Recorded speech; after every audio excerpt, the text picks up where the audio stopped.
Welcome to Drive the Daf. Clear, structured explanation of the daily Daf in 20 minutes. You can even follow in the car. Pesachim Daf Zayin contains two sugyas. The first is the majority of the Daf is primarily about beer, whether you're allowed to use it for Havdalah, whether you're allowed to use it for Kiddush, whether it counts as Chamar Medina, and what its health properties are, a number of other statements about beer, and some other halachas of Havdalah. Then the Gemara refers back to the Mishnah and goes into the halacha of Samuch L'Mincha, when we say Samuch L'Mincha, that you are not supposed to eat on Erev Pesach, which Mincha are we referring to. We'll begin a few lines into the Daf, where the Gemara notes that Rav Chizda had two sons named Mar, and therefore one was called Mar the older one was called Mar the younger one. But both of them were together, and Amemar came to visit them, and Amemar wanted to make Havdalah, but they didn't have any wine, so they served him beer. Now, throughout the Daf, whenever we say beer, we mean beer made from dates, unless otherwise specified, because the date beer was considered the highest level, most chashav beer that they had. So they offered him to make Havdalah on beer. So he refused. He said, no, you have to have wine, and he didn't have any wine, so he went to bed hungry. He went to bed fasting. The next morning they were able to go and find wine. He made Kiddush and he ate something. Now the following year he came to visit them again, and again they didn't have beer. This time he said, I see, again they didn't have wine, they only had beer. So he said, I see in this town beer is Chamar Medina, this is the chashav, this is the respectable beverage of the town, and therefore I'm ready to make Havdalah on it. He made Havdalah on it, and he ate. He didn't have to go to bed hungry this time. The Gemara says you learn a number of halachas out of here. You learn, first of all, that somebody who says Havdalah during Shemona Esrei still has to say Havdalah over a cup of wine, or Chamar Medina. You cannot just rely on the Havdalah you said Shemona Esrei. You also see you're not allowed to eat before that Havdalah, and you also see that if you didn't say Havdalah on Matzah Shabbos, you could always say it further on in the week. Okay, knowing was a question that Rav Huna asked Rav Chizda, are you allowed to say Kiddush on beer? So he said, what do you mean?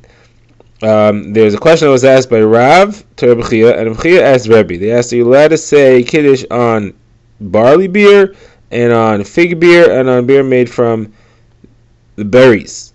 And it wasn't answered, it wasn't resolved. So you want to ask about the date beer. If you can't make Kiddush on, if you don't know whether or not you can make Kiddush on those, you certainly cannot make Kiddush on the date beer that you have. So you shouldn't dream of it. The Gemara says that was about Kiddush. So he thought it's only Kiddush that we have these questions, but Havdalah you could make. So Rav Chizda said, no, this is what Rav said. Just like you can't make Kiddush on beer, you certainly can't make Kiddush on. You certainly can't make Havdalah on beer. The Gemara goes further. The Gemara says Rav Tachlifa Baravim Zedin V'Shmuel, he can't make Kiddush on it, he can't make Havdalah on it. Levi sent a cup of beer that had been fermented 13 times. It means water was placed over the dates to ferment 13 times. The same water was used 13 times to ferment, and therefore it was very sweet. So it says he sent it to Rav.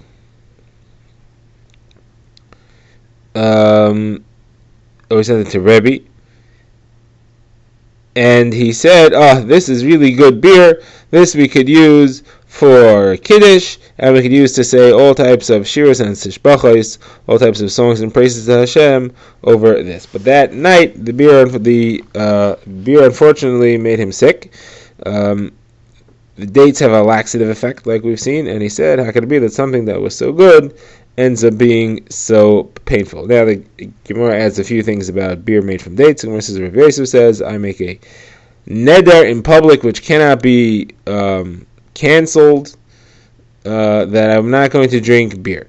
Rava said, I would rather drink flax water than drink beer. Rava also said, somebody who drinks beer for Kiddush should be punished mida keneged mida. He should not be able to afford anything besides for the beer that he apparently likes so much. Okay, Rav Huna found Rav who was making Kiddush on beer. So he said, it looks to me like Abba, like the master, has started doing business from beer. Maybe that's why you're making Kiddush from beer. Maybe that's why it became chashav to you. Brisa, he can't make kiddush on anything besides for wine, and he can't say a bracha on anything except for wine. The Gemara says, really, you don't say a bracha? You don't say a shahakal on beer and on water? The Gemara says, no, you do say shahakal on beer and water. We meant you cannot use it for kois shel bracha. You can't say havlan v'nivrach, and let's bench over a cup unless it's a cup of wine. Further, the Gemara brings another brayso that says you cannot make kiddush on beer. Rabbi Shimon said you could make kiddush on beer. Now, when you have to drink some of the wine that you're making kiddush of on, how much do you have to drink? Rabbi Yehuda says it has to be a cheekful. Rabbi Yehuda says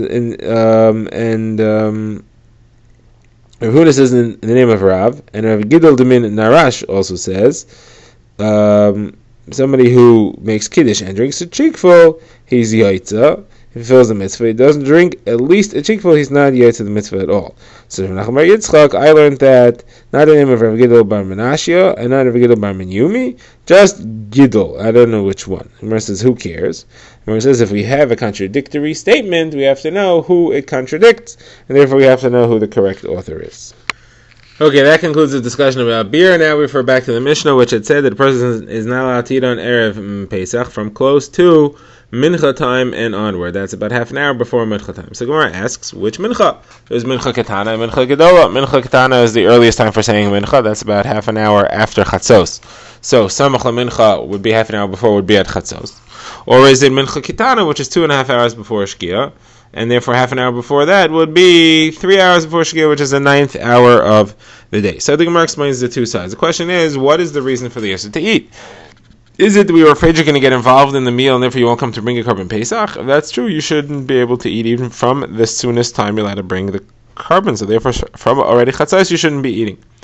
On the other hand, maybe the reason is that we don't want you to be full when you're coming to eat the matzah, and then you'll be eating the matzah on top of a full stomach, which doesn't even count as eating at all. We want you to be hungry. So that would only be close to matzah eating time. Matzah eating time is at night, and therefore you should only stop eating from the 9th hour of the day. Those are the two studies. Gemara says, let's bring a proof. There's a brayso that says that even Agrippas HaMelech, King Agrippa, who was kosher, he was a correct individual, he did not eat any day until the 9th hour of the day. So he, on Erev Pesach, he fasted, because by the time the 9th hour of the day arrived, even though he could have, even though he hadn't eaten anything yet, he didn't eat anything now at this point. So Gemara says, now, if the Isser Achila starts from Chatzos, so what's the chiddush? He didn't eat anything from the 9th hour. Of course not. The Isser Achila started 3 hours before. But if the Isser Achila starts at the 9th hour, and he didn't eat anything, and he usually starts at the 9th hour, so then there's a chiddush. Gemara says, what's the chiddush? He can maybe squeeze in one bite, but you can't start a meal just before the Zman Achila when you know that it's going to continue into the Zman Achila. The Zman Isser Achila. So Gemara says, the chiddush is not that. The chiddush is that, again, remember, if the Isser Achila starts at the 9th hour, the reason is that we want you to be hungry for matzah. So Agrippas, who hasn't eaten all day, so you would think for him eating now is like when we ate in the 4th hour. So he hasn't eaten anything yet. So then he could eat breakfast now, and then he'll still have plenty of room for matzah time. The chiddush is that he withheld himself from doing even that. Okay, the Gemara brings a few more statements over here on the sugya. Rabbi Yosi, or possibly Ravasi, depending on the gears that said you aren't allowed to wash and eat, but you are allowed to eat targima. You're allowed to eat fruits. Rabbi Yitzchak ate vegetables. The Gemara says that you're allowed to dip the fruits. That's a correct way to eat them. It gives you a good hana, but these things don't fill you up. Fruits and vegetables will not fill you. The Gemara brings a brayso. A waiter is allowed to dip and eat the intestines. He's busy preparing the meal during the last 3 hours of the day. And it's hard to work with food and not be allowed to eat, so we allowed him to eat the intestines. That's also food that's not filling. And then he can go serve the guests, and it won't be hard for him. The Gemara says there's no proof to this idea that you're supposed to eat if you're working with food, but it's a good hint to it. A pasuk which in Yirmiyahu, which says, "Nir lechem nir v'al tizru el hakaitzim." Plow, you plowing, and don't plant thorns. So plant, you plowing. So plowing is while you're preparing the meal. You should also be feeding yourself, since you shouldn't be working with food and not be allowed to eat from it. Okay. Further, the Gemara says that are you allowed to drink wine? On Erev Pesach before the Suda, you're allowed to drink wine. So the Gemara says, Rava drink wine. The entire Erev Pesach didn't hold himself back, because wine brings out your appetite. It actually makes you hungry. Then you'll be eating matzah with a greater appetite. So Gemara says, Rava says, where do I know that wine makes you hungry? Because Allah says you're allowed to drink wine between the 4 cups of wine. Besides for the 4 cups, you're allowed to drink more. Now, if wine didn't make you hungry, so why would you be allowed to drink? You still haven't eaten the matzah yet, at least between the first and the second. So if we allow you to drink wine now, you're going to end up being full and not able to eat the matzah with an appetite. Obviously, therefore, wine brings on the appetite. It doesn't take away the appetite. Drive the Daf is a project of the Grand Woodlands Shul and is presented by Rabbi Yitzchak Landa. Find us on YouTube or subscribe to daily emails by emailing drivethedaf@gmail.com.